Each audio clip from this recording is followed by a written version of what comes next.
Bonjour et bienvenue dans l'interview. Nous sommes le mercredi 1er juillet 2020.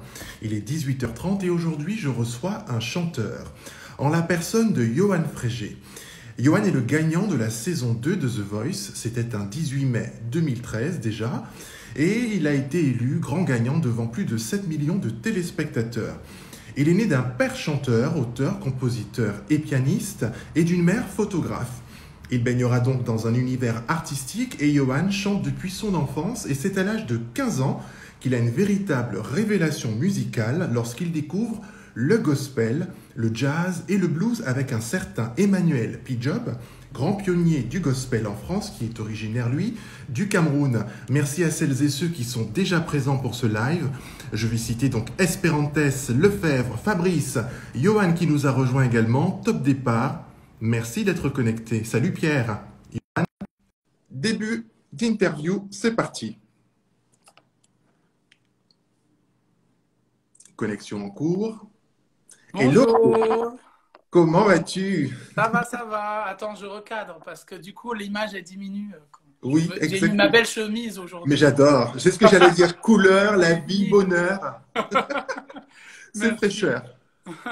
Attends, Et tac. ça fait du bien. Yoann, vraiment un grand merci d'être là, d'être présent. Merci pour Avec plaisir. ta disponibilité. Voilà, je commence par les merci parce qu'il faut dire quand c'est bien, quand c'est bon. Voilà, il faut le dire. Donc, merci d'être là. Avec joie, vraiment. C'est un plaisir d'être ici aujourd'hui et puis de renouveler cette interview, mais avec un tout autre sujet cette fois-ci. Voilà, j'ai gardé un super bon souvenir de notre interview ensemble pendant le confinement. Bonjour à tous. Bonjour, bonjour. Je regarde aussi Fabrice, tout ça. J'ai pas dit bonjour aussi à tout le monde. Mallory, Nathalie, Mirella, Nathalie. Pierre, Pequeño. Enfin bon, bref, bonjour à tous. Merci d'être là pour ce moment de partage. Voilà. Exactement, Je te un laisse moment de continuer ton partage. introduction parce que tu étais en train d'expliquer. Ça y est, c'est fait, je te rassure. L'introduction a été faite. Alors, pour te dire, les grandes lignes, j'ai parlé justement d'un père chanteur, auteur, compositeur et pianiste, d'une maman photographe. Donc, j'ai dit que tu baignais dans un univers artistique et c'est à l'âge de 15 ans que tu as eu une véritable révélation musicale à travers le gospel, le jazz, le blues avec un certain Emmanuel P-Job qui est défini comme le pionnier en fait du gospel en France. Donc, un des pionniers en tout cas, vraiment. un des pionniers. Un des D'accord. grands pionniers. Oui, il y a aussi Max Zieta. Oui. Qui fait partie. Il y a Marcel Bungu, enfin voilà, mais ils sont peu et clairement j'ai eu beaucoup de chance d'apprendre par Emmanuel P-Job. Merci de citer toutes ces personnes puisque je dis souvent qu'il faut citer, voilà, donner des noms qu'on puisse les découvrir ou les redécouvrir parce qu'ils sont là depuis un certain temps et ont permis à beaucoup d'artistes d'avoir une direction, d'emprunter un chemin ou d'être peut-être inspirés. Et c'est bon de les citer. Donc, on rend hommage à Emmanuel P-Job, entre autres. Yes. Voilà. Oui. Bon, Yoann, est-ce que tu es d'accord pour démarrer cette interview de commencer par la musique, puisque il y aura deux grands thèmes. Le coaching vocal, la méthode d'ailleurs que tu as inventée de coaching vocal, parce qu'il y a une méthode, Yoann Frégé, s'il vous plaît. Exactement. On parlera en deuxième partie de musicothérapie, mais j'aimerais juste faire silence et te demander, peux-tu nous interpréter un petit quelque chose? Alors ça tombe bien parce que je suis quand officiellement. même un peu échauffé parce que je sors de cours de chant, j'ai donné des cours de chant toute la journée, donc je suis un peu fatigué mais je suis échauffé en même temps. Donc normalement ça devrait pas trop poser de problème. J'ai juste un petit chat dans la Pas gorge. le pipopu. Allez. Alors j'avais envie de vous chanter une chanson de Maria Carey. En fait, qui je pense n'est pas à la base de Maria Carey, mais je ne sais pas qui est l'interprète originale. Mais en fait, elle a tellement sublimé cette chanson. Elle n'est pas très connue en France, mais j'aime énormément. Voilà, Maria Carey fait partie de mon panthéon musical des chanteuses qui vraiment m'inspirent depuis très très jeune. À 13 ans que j'ai découvert sa voix, sa sensibilité. Et là, cette chanson, ça s'appelle Open Arms.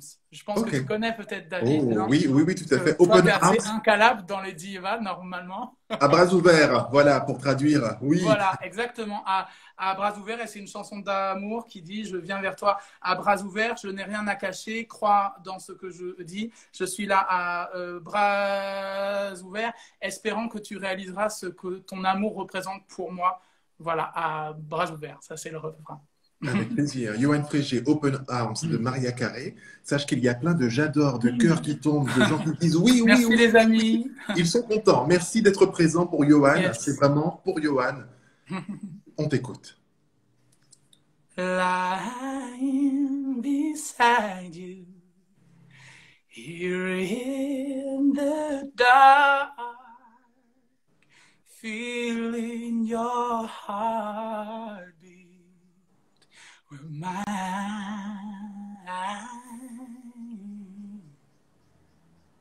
Softly whisper, you're so sincere. How could I love be so blind?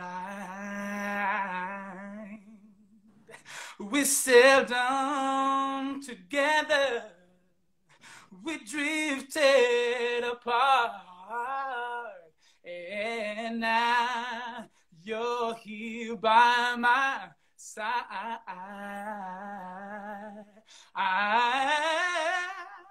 So now I've come to you with open arms, nothing to hide.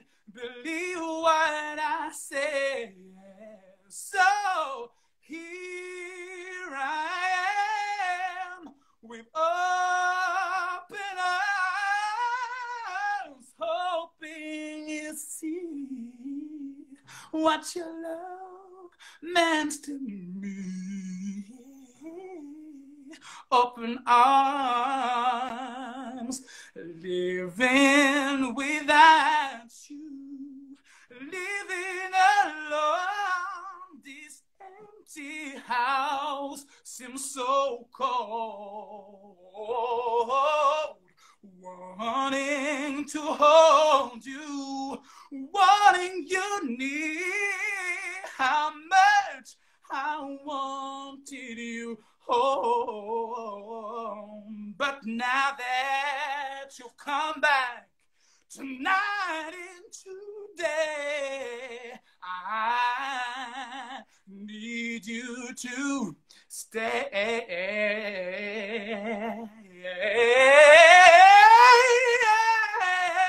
So now I've come to you with open arms, nothing to hide.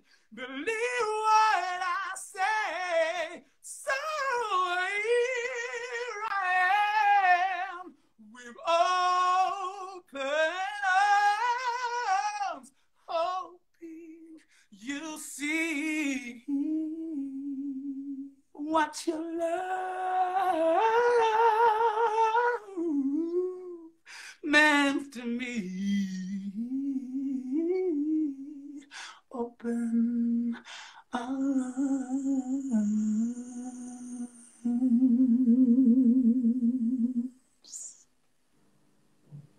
To God be the glory. Amen. Merci. To God be the glory. Tu m'as fait un moment, tu sais, rejeter tout ce qui était. Merci, merci. Je ne vais pas trop en faire. Juste merci. Et il y a Jaylene, la chanteuse McCarthy, qui dit Feel the Spirit. Oh, voilà. Feel the Spirit, yeah, yeah.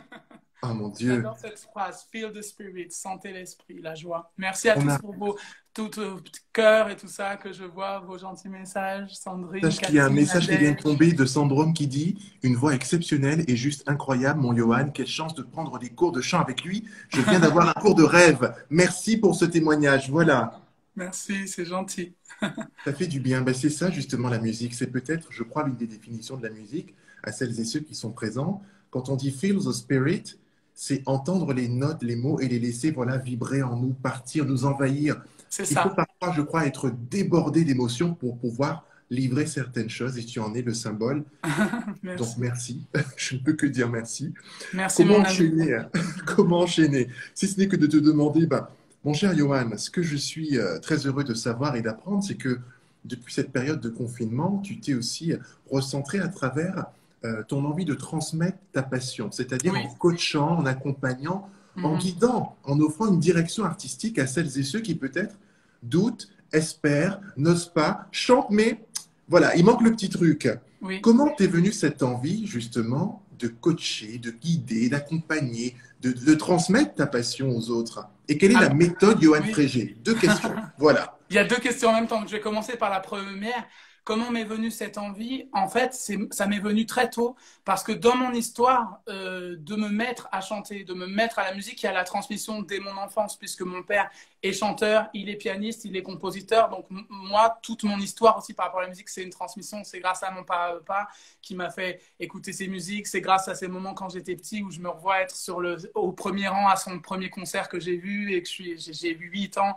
C'est des choses comme ça. Et donc pour moi, la transmission, ça a toujours été une valeur un peu sacrée et que je respecte beaucoup. Donc ça, déjà, on va dire que le démarrage, c'est avec mon papa. Ma maman faisait ses chœurs aussi à l'époque. Donc même là, il y a la transmission, parce que je sais que c'est mon père qui avait poussé ma maman à chanter plus, aussi des choses comme ça.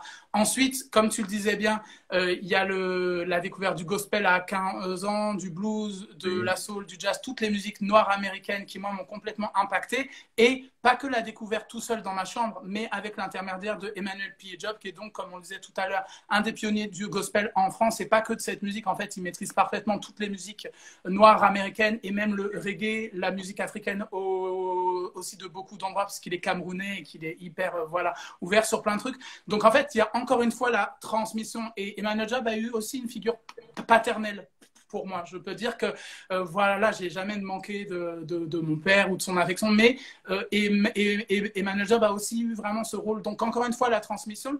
Et puis une transmission avec lui qui a été tellement forte qu'en fait, en quelques mois, quand j'ai commencé à chanter le gospel à 15 ans, c'était pas du tout ma culture. Moi, je suis blanc, je suis franco-grec, hongrois. Donc aller chercher les origines africaines ou afro-américaines là-dedans, à part dans une vie antérieure, si on y croit, je ne vois pas. Et en fait, en quelques mois, grâce à l'enseignement d'Emmanuel P. Job et sa générosité et sa précision, son sens de l'exigence, plein de choses comme ça, la manière d'exprimer la musique par rapport à la spiritualité, que la musique, c'est quelque chose qui passe en soi, qui circule, c'est les énergies de la terre, du ciel, du feu, de l'eau, c'est plein de choses qu'on ne soupçonne pas forcément, mais qui au niveau subtil, on peut ressentir ça. En fait, en quelques mois, quand j'avais 15 ans, ma voix s'est métamorphosée, mais vraiment métamorphosée. C'est-à-dire qu'avant le gospel, je n'osais pas sortir ma voix, j'essayais, mais j'y arrivais pas. Je tirais comme ça, comme un malade, des choses.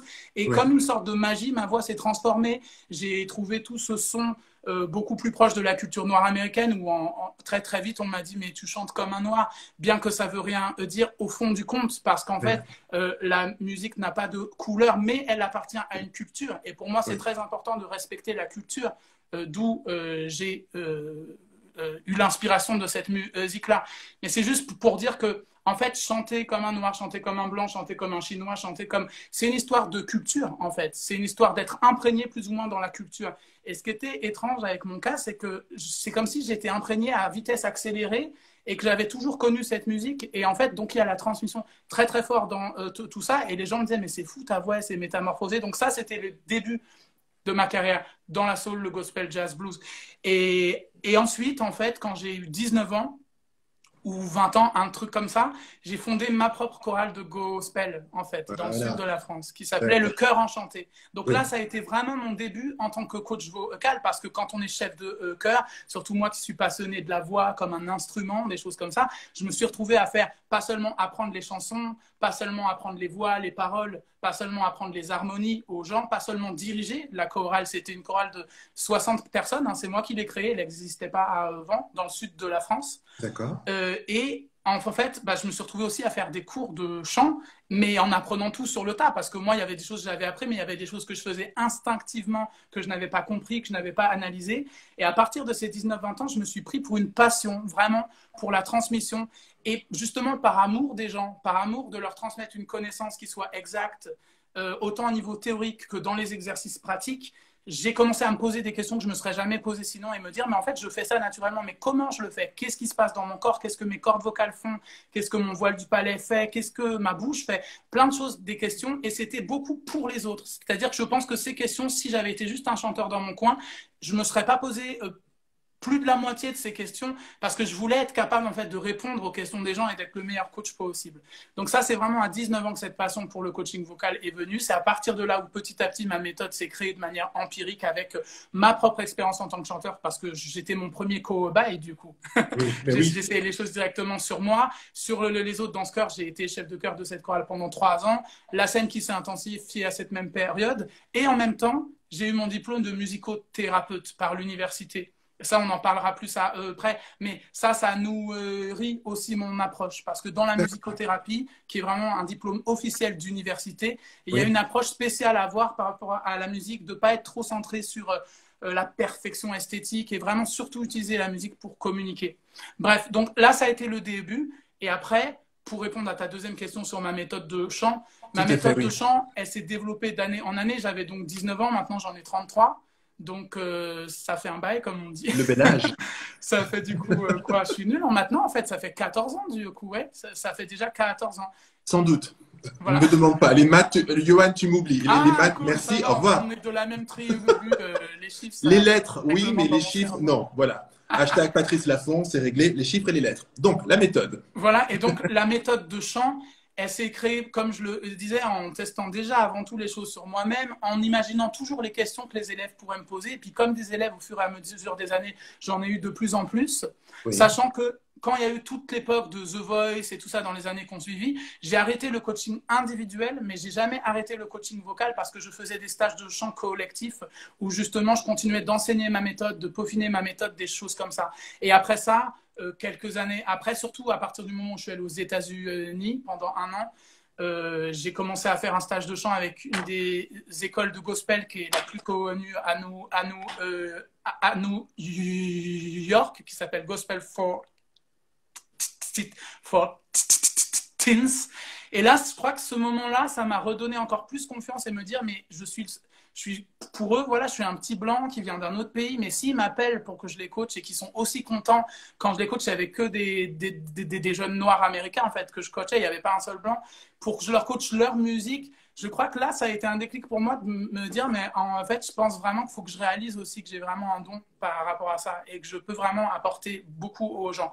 Il y avait déjà eu les masterclass, mais là, je crois que ça a été un déclic. Et après ça, quand je suis rentrée en France, j'ai vraiment senti que j'avais envie de redonner des cours de coaching individuels parce que je me sentais frustrée du fait que en collectif, on apporte plein de choses.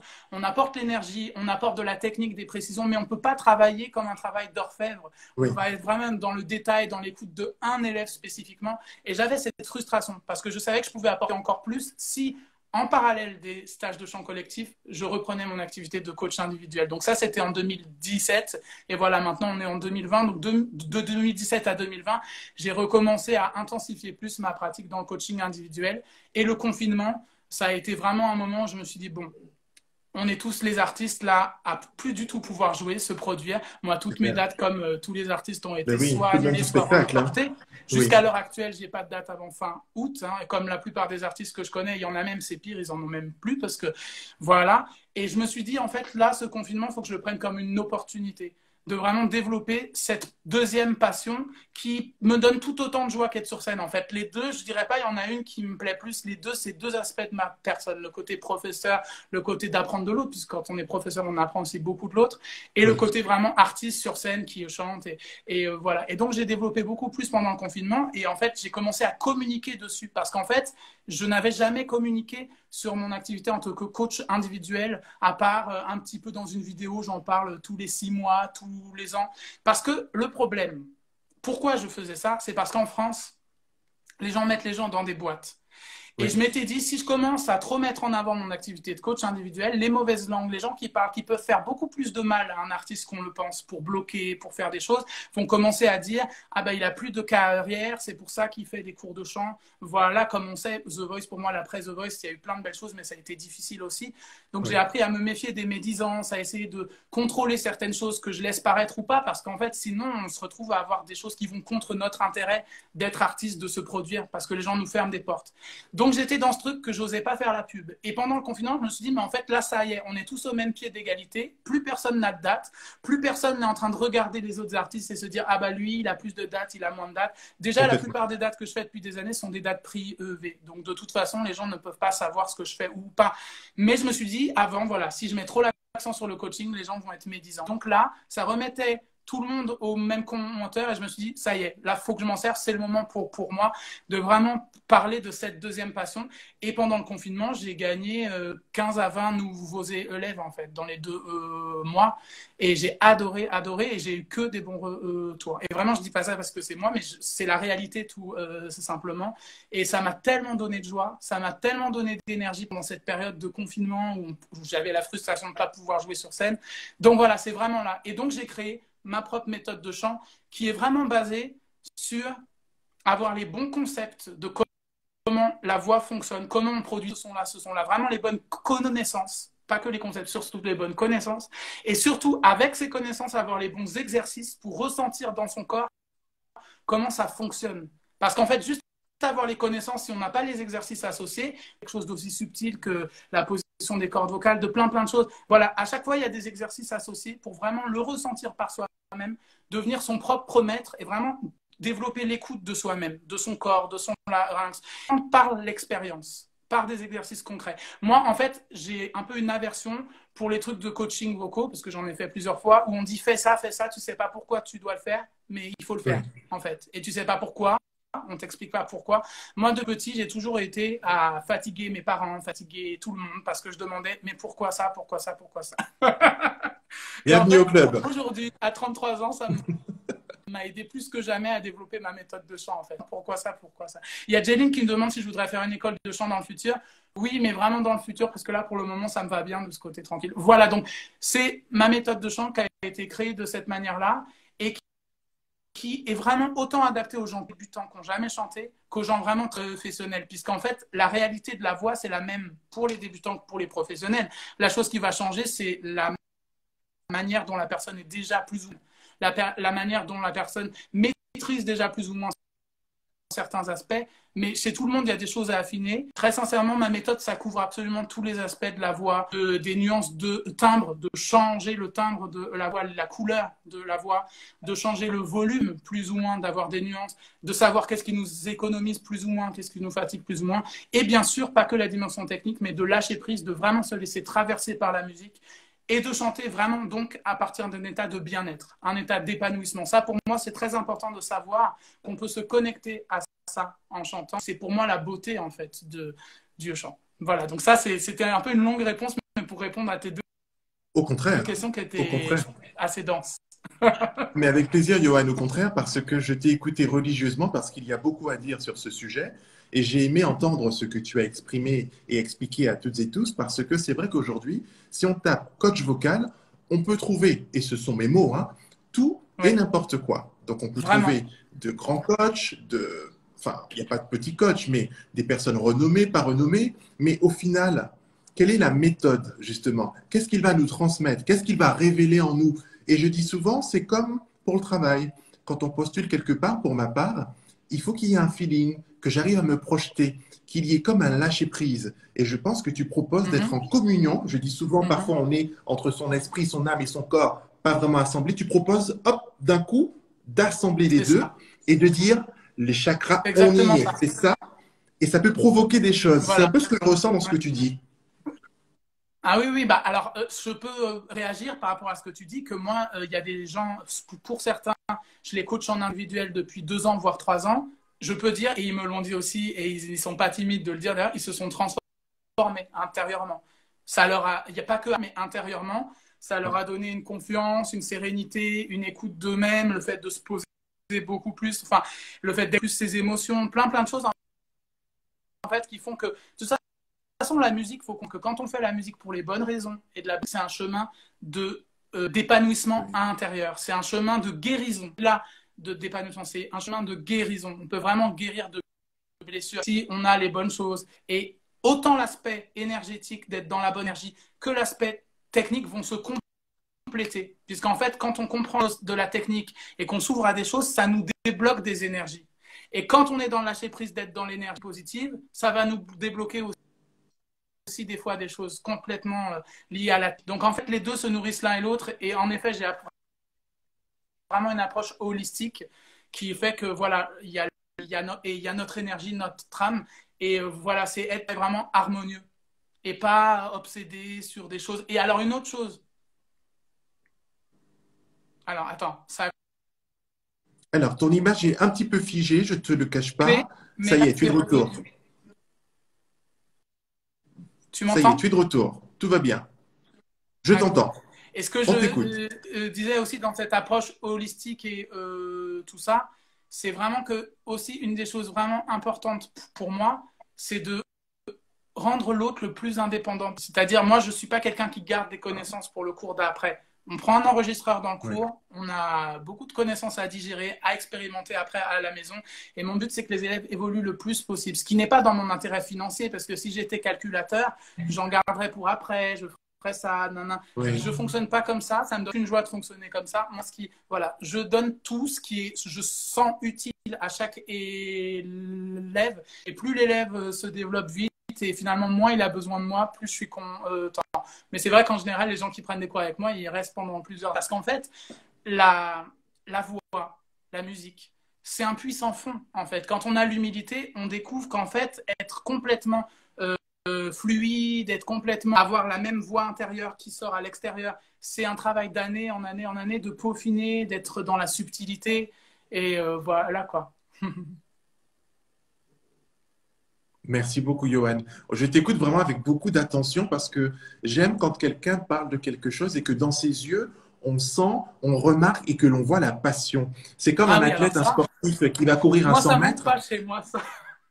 Mais oui, et tu sais, Johan, c'est comme, je compare souvent les chanteurs aux sprinteurs de 100 mètres. C'est-à-dire qu'il y a une chanson qui dure un certain temps, il y a une ligne d'arrivée, et dans vos yeux, on voit cette espèce de rage. Je vais y aller, je suis là. Et quand je vois ça, ben moi, effectivement, ben de la télé, ça me touche. On dit en communication émetteur-récepteur, feedback. Ben quand il y a un feedback, il fait du bien. Et c'est ce que j'ai ressenti à l'époque, quand tu as participé à l'émission The Voice, que tu as remporté en 2013, avec, je rappelle, plus de 7 millions de téléspectateurs devant les écrans, ce n'est pas rien. 7 millions pendant 5 mois, mais à la finale, il y avait carrément 10 millions de téléspectateurs. C'était le Voilà. Plus de 2 millions des votes, je crois, ont été pour toi, en plus pour oui. cette grande finale, ce qui n'est pas rien. Oui. Mais tout ça pour dire, Johan, par rapport au cours que tu proposes, la méthode que tu nous as expliquée, je l'ai bien compris. Je pense que celles et ceux qui sont présents également l'ont compris. Combien de temps dure le cours? Est-ce qu'il y a une durée moyenne? Est-ce qu'il y a des forfaits? Et comment te contacter? Première question, la durée des cours. D'accord. Alors, un cours, c'est un cours de une heure. Et pour le premier cours, je conseille toujours de prendre 2 heures parce que c'est la présentation vraiment de toutes les bases de la méthode, autant des connaissances théoriques que des exercices pratiques qui s'associent à ces connaissances pour vraiment ressentir ça en soi. Moi, ce que je voulais proposer pour ceux qui regardent cette vidéo, c'est que si vous avez regardé cette vidéo et que vous me contactez, la première heure, elle est gratuite. Voilà. C'est quelque chose que je ne fais pas habituellement. Je l'avais fait pendant le confinement, mais j'ai arrêté de le faire après le confinement parce que ce n'est pas ce que je propose habituellement. Mais voilà, comme vous me regardez, si vous me contactez, que vous avez déjà de cours avec moi, je vous ferai la première heure gratuite et la deuxième du coup. Ça, c'est au niveau de la et aussi, comme je fonctionne avec les élèves, c'est assez rare qu'à la fin du cours, on planifie une autre séance parce que je leur dis, travaille chez toi, prends le temps d'expérimenter. Moi, ça aussi plus dans mon intérêt si je dis, bah voilà, reprends un cours avec moi la semaine prochaine et la semaine prochaine, voire même 3 jours après. Voilà, mais j'ai jamais fonctionné comme ça parce que moi, l'élève ait le temps de s'imprégner, d'expérimenter tous les exercices que je lui donne. J'en donne pas 50 000, hein, c'est vraiment des choses ciblées. Et qu'après, au cours d'après, l'élève puisse revenir en ayant travaillé. Et donc, quand il se sent prêt, l'élève me contacte pour avoir un deuxième cours, un troisième cours, etc. Alors, tu as dit Johan, pardon, je t'interromps un instant. Tu as dit te contacter, très important. Donc, pour te contacter, on peut te contacter donc, sur Instagram, message privé directement, sur Facebook, je crois. Est-ce qu'il y a d'autres endroits pour te contacter ou quel canal de communication préfères-tu pour prendre contact avec Johan pour des cours de chant? D'accord. Alors, Instagram, c'est très bien parce qu'en plus, là, c'est la plateforme par laquelle on parle. Donc, mes V, hein, c'est beaucoup mieux. Il y a mon Facebook aussi. Mon Facebook, il y a ma page pro, Johan Free J. Il y a mon Facebook perso qui était bloqué là pendant des mois, mais qui est débloqué à nouveau, qui s'appelle maintenant Yohan J. Voilà, c'est un bug en fait de Facebook. Hein. Mon nom de scène, c'est toujours Yohan Free J. Exactement. Hey, mais comment tu fais ça? Je t'expliquerai tout à l'heure. Alors, on t'écoute. Ah, mais trop bien fait. Alors là, adoré. J'avais l'impression d'être sur TF1, genre, image. Excellent. Donc voilà, là, vous pouvez voir comment ça s'écrit mon nom sur les réseaux sociaux, que ça soit sur Twitter, sur Instagram, sur Facebook, c'est Yohan Free J. Voilà. Et donc, du coup, voilà, vous me contactez en MP sur ces plateformes-là. C'est le mieux et on peut faire les cours, donc, soit en visioconférence, si vous n'êtes pas sur Paris, ou même si vous êtes sur Paris, parce que moi, très sincèrement, ça marche aussi bien en visioconférence qu'en studio, à part où le son et l'image sont corrects. Et ça, j'en ai encore plus fait l'épreuve pendant le confinement. Si vous préférez en studio, dans ce cas-là, c'est à Paris, dans le 10e arrondissement, dans l'audio. Voilà, où je me rends pour les gens qui veulent être en présentiel. Voilà. Donc, visioconférence, présentiel, à Paris. Donc, vous contactez Yohan sur Instagram, c'est écrit ici, Yohan FreeJ, F-R-E-E-J-A-Y, ou également par Facebook, il l'a dit. Donc, n'hésitez surtout pas, le premier cours est offert, attention, c'est pas rien. Donc, franchement, merci pour celles et ceux qui souhaitent te contacter et prendre cours et qui n'osent pas. J'ai envie de vous dire, osez, de l'audace en toutes circonstances. C'est que de l'amour, de la bienveillance. Et il y a une question qui est tombée que j'ai épinglée. J'ai une question pour Yohan. Ta voix couvre combien d'octaves? Message de Karim Brickman. Alors, je l'avais calculé jadis, il y a 3 ans, et j'ai oublié parce que pour moi, c'est pas quelque chose de très important. Les chiffres, comme je te disais, c'est pas un truc qui me fait virevolter ou quoi, de me dire oh, j'ai combien d'octaves, mais c'est sûr que j'ai 3 octaves minimum, sachant que pour ceux qui ne sauraient pas ce que c'est que les octaves, c'est en fait de la note Do, par exemple, du bas à la note Do du dessus, c'est une octave. Donc, Do, Ré. Là, je ne sais pas où je suis parce que j'ai pas de piano, mais Do, Ré, Mi, Fa, Si, Do, Do. C'est la même note au-dessus. Ça, Do, Do, Do. Ça, c'est plus. Ok. J'adore. Là, le grave, il est un peu plus compliqué, mais. Et après, il y a la voix sifflée. Et là, je l'ai eu tout à l'heure, je l'ai pas. Il faut être réchauffé, en fait, pour pouvoir faire ça. Tout à l'heure, je l'ai eu sans m'échauffer, voilà. Donc, ça dépend. Si je compte la voix sifflée, c'est 4 octaves de ma mémoire. Et si j'enlève la voix sifflée, c'est 3.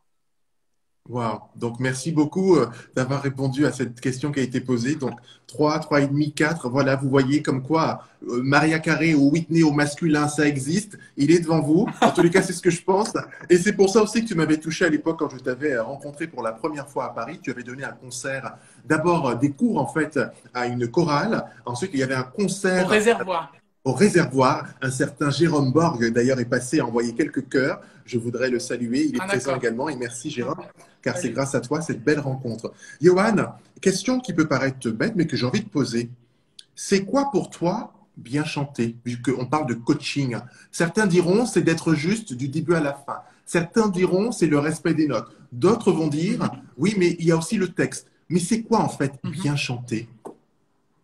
Alors, bien chanter, c'est une question à laquelle je vais répondre une fois que j'aurai ouvert ma fenêtre, parce qu'en fait, j'ai fermé pour chanter et je suis en train de mourir littéralement. Donc, veuillez patienter une seconde que j'ouvre juste ma Page fenêtre. de pub. Parce que là, je vais mourir. Page de publicité. Je vous recommande les Panzani en ce moment à 4,90. Non, je plaisante. On va patienter le temps que Yohan donc fasse une petite aération. Il fait chaud. La page de pub est terminée. Jérôme est toujours là. Il t'envoie à nouveau des cœurs. Merci Jérôme pour ta présence. Pierrick également. Juste une voix magnifique, vraiment. Message de Pierrick. Alors, je disais, la musique pour toi, c'est quoi justement? Mais pas la musique, bien chanter. Quand on compte par bien chanter, parce que tu sais pourquoi, Yohan, dernière question, quand on écoute l'émission The Voice, Nouvelle Star, à l'époque Popstar, et toutes les émissions, America's Got Talent, souvent on entend ah, mais il y a des fausses notes, c'est un peu bleu, vous n'avez pas bien chanté. Mais bien chanter, ce n'est pas uniquement ça. Parfois, il y a des imperfections qui sont des perfections, enfin, une parfaite imperfection, pour ainsi dire. La fêlure, l'émotion, la voix qui craquelle un peu, enfin, qui est écorchée, ça peut aussi être beau. Je pense à Renaud, par exemple. Absolument.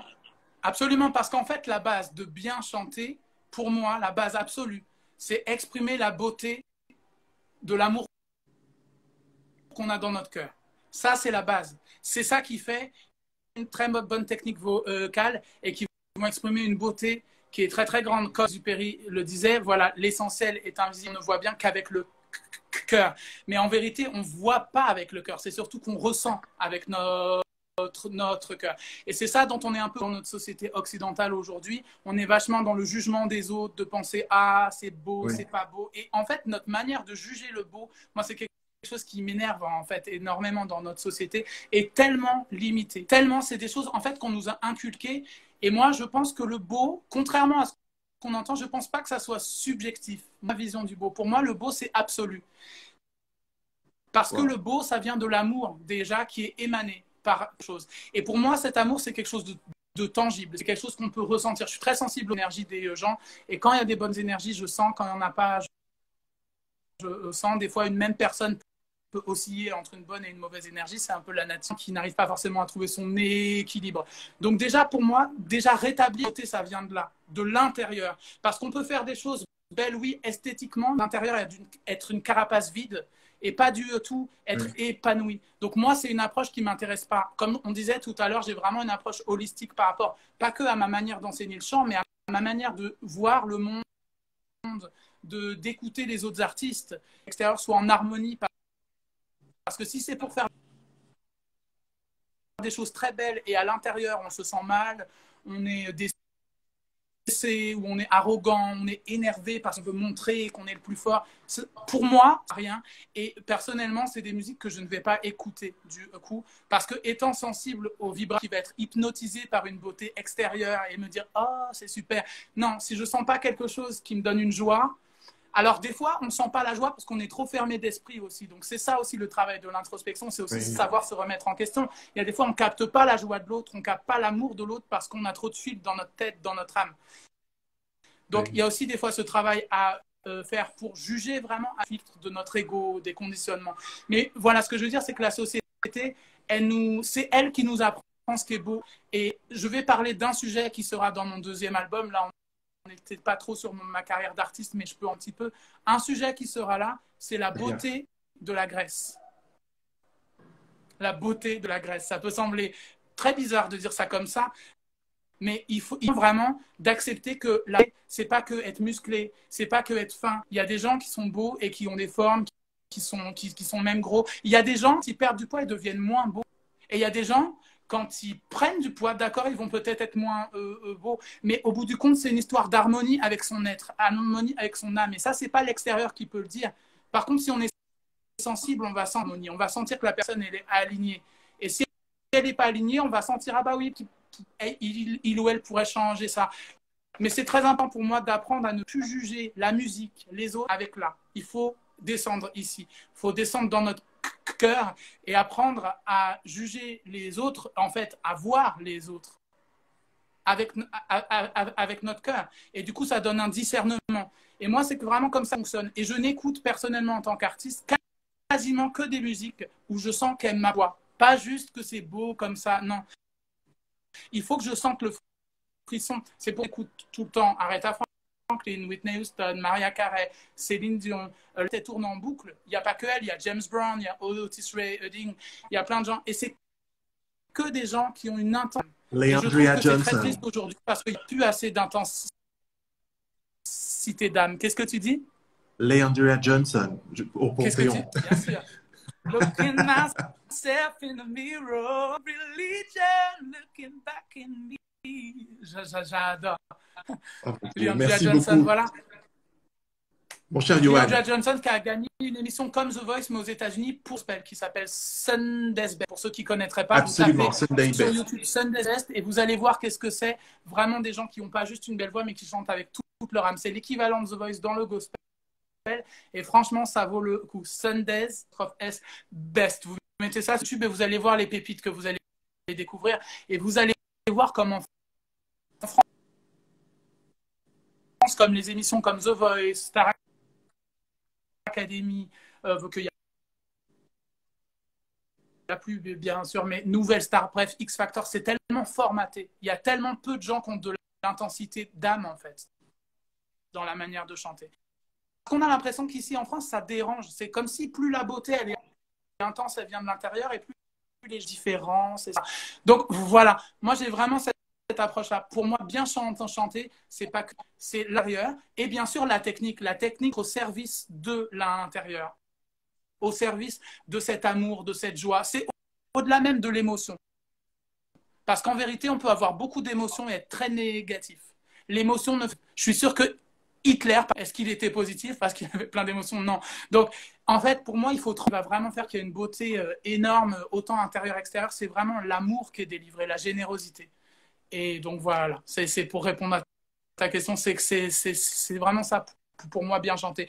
La technique au service du ressenti, au service du bien-être, au service des bonnes ondes, tout simplement. Good vibrations.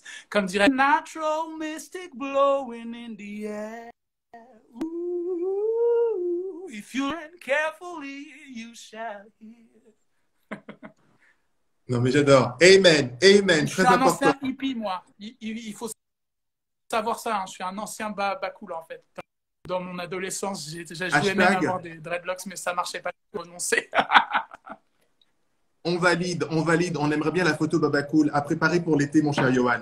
Si tu le veux bien, on passe à la dernière partie, justement, parce que tu nous parles de la musique, de l'âme, justement, des mots, du pouvoir, de ce qui est en nous qu'il faut révéler pour pouvoir chanter et pas juste être un technicien. On va parler de musicothérapie, si tu le veux bien, et justement du pouvoir de la musique. Car il faut savoir, à celles et ceux qui sont encore présents ou qui reverront ce live, que Yohan est diplômé d'un bac L avec une mention bien, je tiens à le préciser, 18 sur 20 en philo, 20 sur 20 en danse contemporaine.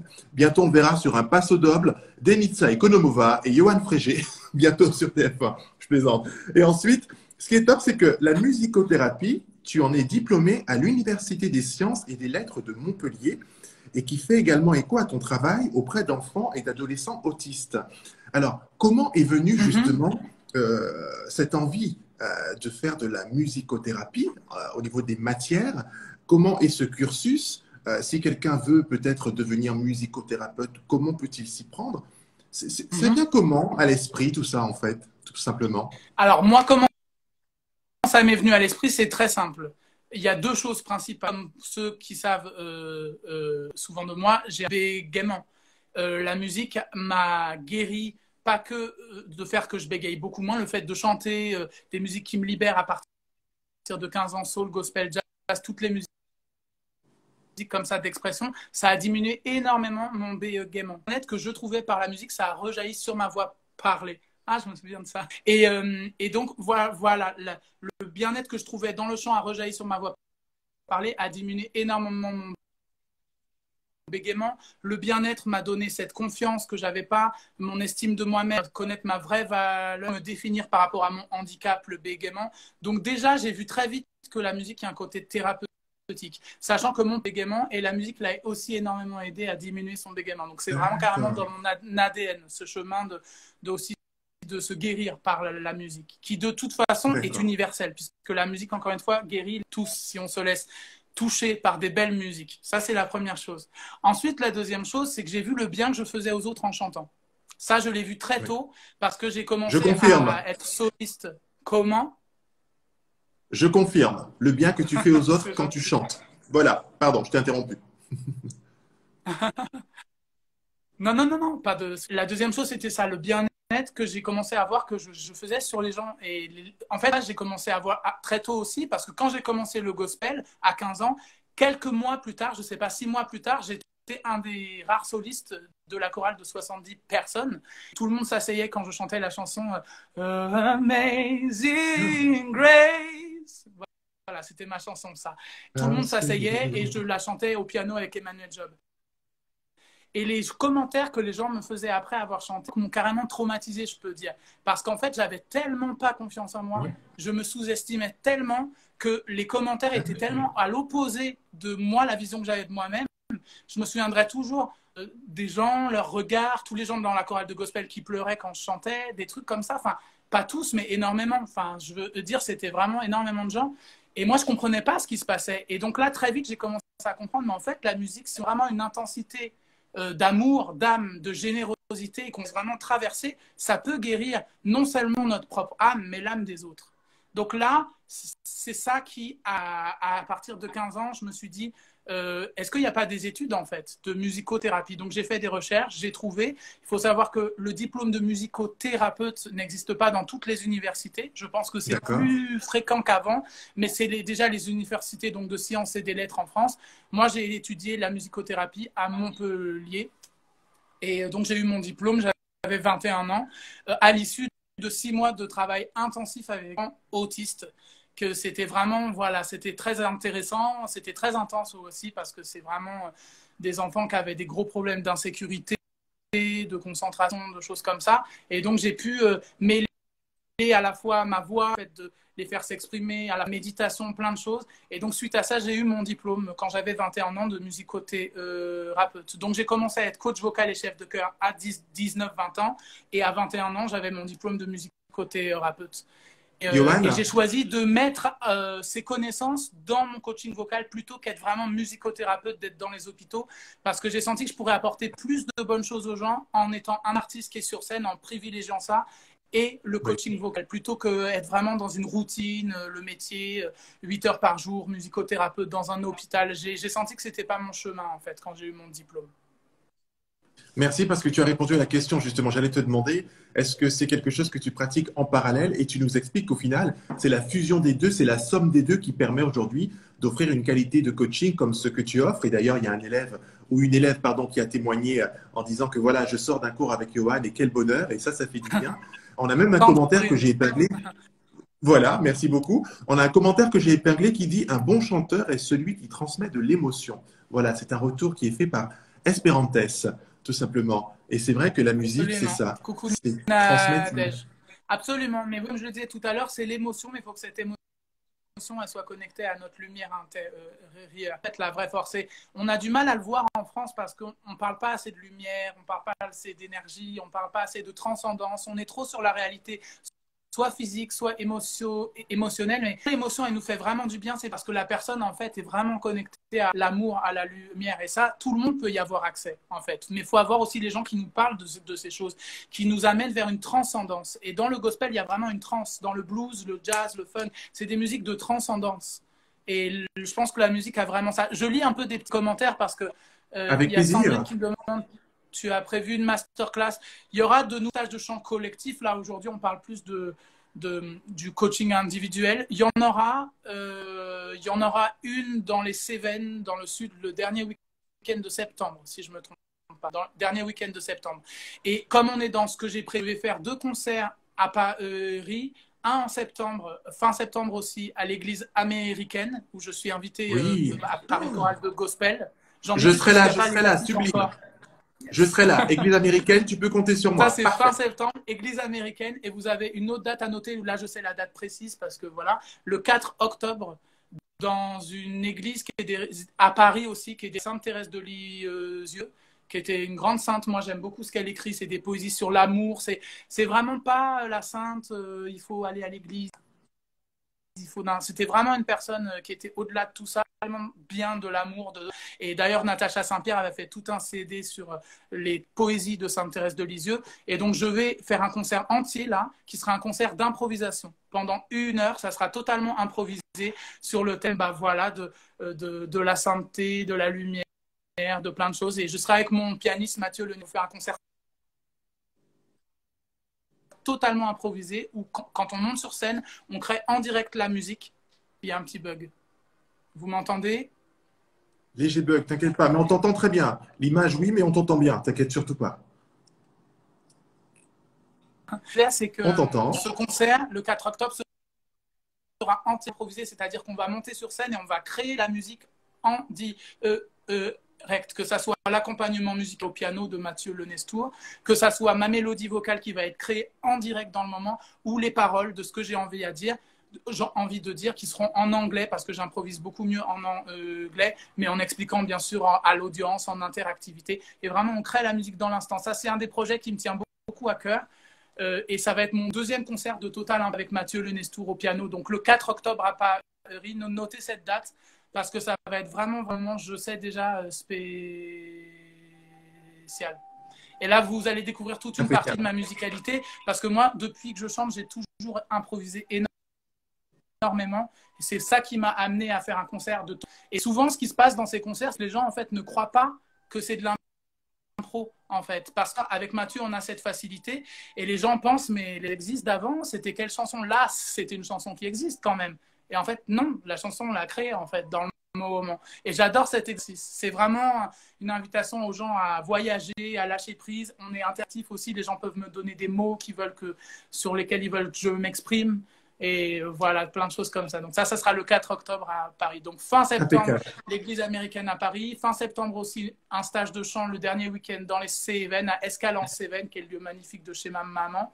Et après ça, le 4 octobre, donc concert de Total Impro en piano-voix à Paris. Impeccable.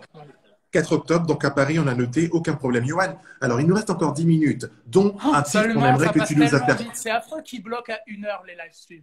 Ben oui, ça bloque. D'ailleurs, hier, j'ai dû interrompre et ensuite redémarrer avec l'artiste que j'ai reçu hier. C'était un très joli moment. Deux questions. La première vos petits cœurs et vos mots. Excuse-moi, je t'interromps, mais je veux juste vous dire que je lis en même temps. Hein, mais voilà, je peux pas répondre à tout en même temps. Mais merci beaucoup pour tous vos mots que je vais relire avec attention quand le live stream sera fini.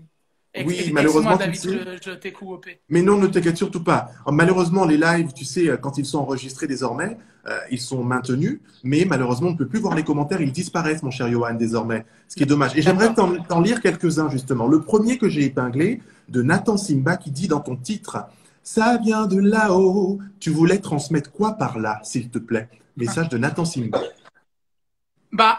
Tout simplement, le fait justement de ce que j'exprime depuis tout à l'heure, que la musique c'est une transcendance. Moi, je n'ai jamais caché ma foi en Dieu qui est coupé. Je vais attendre. Ça y est, on est de retour, toujours connecté. Il y a un léger décalage, c'est vrai. Moi, je t'entends bien. D'accord, cool. Donc oui, ce que je disais, pour moi, ça vient de là-haut. Voilà, c'est le premier single que j'ai sorti après The Voice. J'ai gagné The Voice en chantant du Pell, en chantant que des chansons inspirées du début de l'émission à la fin. J'ai fait d'exception à ça, de chanter des chansons à message.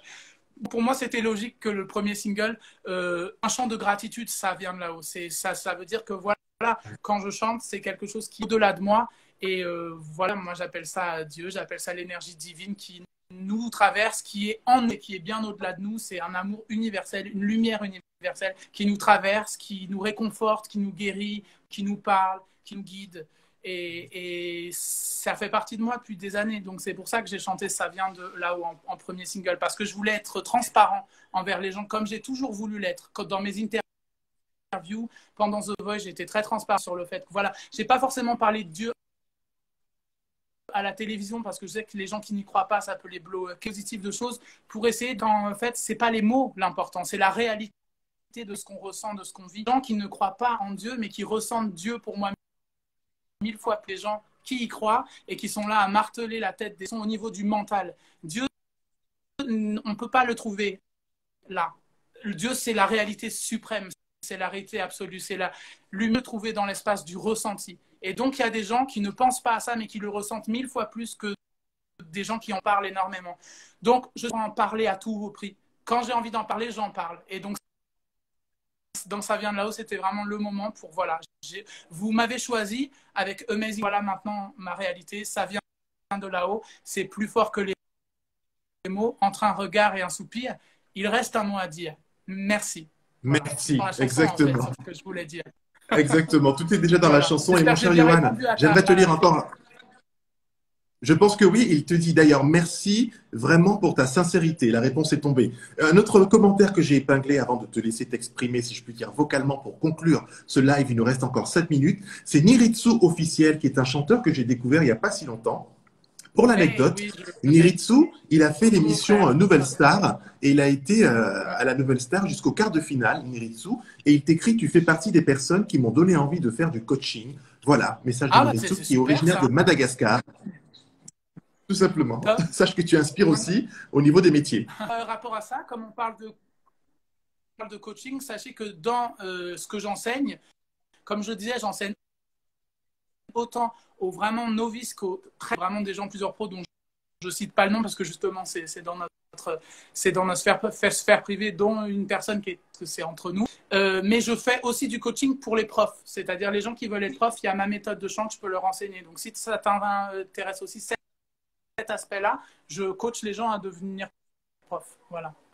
D'accord. Ben, merci pour toutes ces précieuses informations. Il y a Ou à Miritsu qui te dit approfondir merci également. j'ai déjà coach, mais voilà. Oui, absolument. Mais c'est bien, il faut approfondir. Et comme on dit, on ne finit jamais d'apprendre. Ce n'est pas parce qu'on est directeur, assistant, chanteur, Jamais. coach.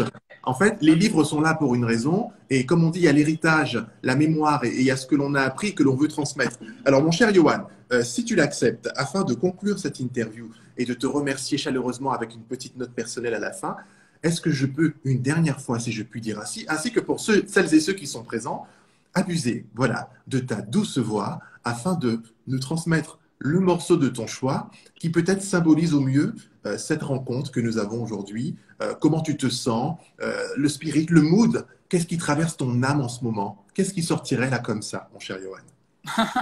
Alors, ce qui vient tout de suite, c'est un chant indien, puisque juste avant le confinement, j'ai eu la joie de retourner en Inde où j'étais pas allée depuis 10 ans. En fait, j'ai vécu 6 mois en Inde pour aussi apprendre la musicothérapie indienne. Donc, j'ai aussi ces gammes-là, le côté oriental indien. Donc, bien finir sur ça, parce qu'on m'entend peu dans ça, puisque c'est une partie un peu intime. Donc, je vais vous chanter un chant en sanskrit, qui est la plus vieille langue une des plus vieilles langues de l'humanité, et qui est une langue qui résonne particulièrement avec notre énergie, nos chakras. Donc, je vais vous improviser avec un texte en sens, improviser la mélodie et vous chanter, voilà, quelque chose. Je vais juste fermer ma fenêtre cette fois-ci parce que les voisins, je ne veux pas qu'ils m'interrompent. J'imagine. C'est vrai que j'avais oublié ça, Yohan, puisque à celles et ceux qui ne le savent peut-être pas, j'ai eu le plaisir de recevoir Yohan dans l'interview. C'était le 10 avril dernier, durant la période de confinement. Et je te dis merci parce que tu as été parmi les premières personnes à me faire confiance par rapport à ce qui n'est pas un concept, parce que ce n'est pas novateur, ce que je fais, ça existe déjà, mais juste mais de tu le fais mettre en très lumière. bien, très très bien. Donc voilà, encore merci. Et je me tais et je te laisse. Et j'avais totalement confiance en toi parce que comme voilà, tu fais partie aussi des gens qui me soutiennent aussi en tant que depuis des années, j'avais vu la bienveillance, la manière dont tu parles, toujours en t'appliquant, tu choisis tes mots, je me suis dit ça peut que être bien. Et donc voilà, j'ai adoré notre interview d'avant, celle-là aussi. Donc ouais, vraiment continue de faire ça parce que tu mets les gens à l'aise, tu es pertinent, tu prépares les questions pour vraiment que ça soit riche. Donc voilà, ça, moi, des journalistes avec qui j'ai fait des interviews, c'était de moins bonne qualité. Et c'était leur métier, vraiment, depuis des années. Oh purée, ok. Merci beaucoup. Merci beaucoup. Il n'y a pas de mots. Tu sais, je pensais à toi ce matin en finalisant l'interview. Il y a une chanson gospel, je retrouverai le titre, je te l'enverrai. Ça dit Guide-moi, ô Seigneur. Ça fait Guide me, oh precious Lord. Enfin, je crois que c'est un truc comme ça. Sorry, ma voix n'est pas. J'adore. Voilà, et elle a chanté très bien a cappella. Je sais que c'est comme ça que tu l'as découvert. Exactement. Voilà, ça c'est fait. Merci. Au revoir. Allez. En tous les cas, Yohan, merci pour ta générosité, ta bienveillance, ton respect, ton amour pour la musique, parce que il y a chanté, mais il y a aimé la musique et ensuite chanter la musique. Et pour ça, je te dis bravo et je te dis merci. Yohan Frégé est coach, n'hésitez pas à le contacter. Yohan Frégé, bien sûr, F-R-E-E-J-A-Y. Et si tu l'acceptes, Yohan, je vais devoir mettre fin à ce live parce que cela fait 59 minutes et je me reconnecte tout de suite pour entendre le morceau, si tu l'acceptes. Et comme ça, il aura... Voilà, tout à fait. Donc, malgré... voilà, cette vidéo, hein, qu'on ne perde pas notre moment. Oui, tout à fait. Alors, donne-moi 5 minutes à peine, puisque tu sais, le temps que ça enregistre, que ça remonte, et on se reconnecte tout de suite. Et à celles et ceux qui êtes présents, on compte sur vous pour nous rejoindre dans moins de 5 minutes. Donc, restez connectés, les amis. Je vous laisse avec une chanson indienne. À tout de suite. Dans 5 minutes. Merci beaucoup, Yohan. À tout de suite.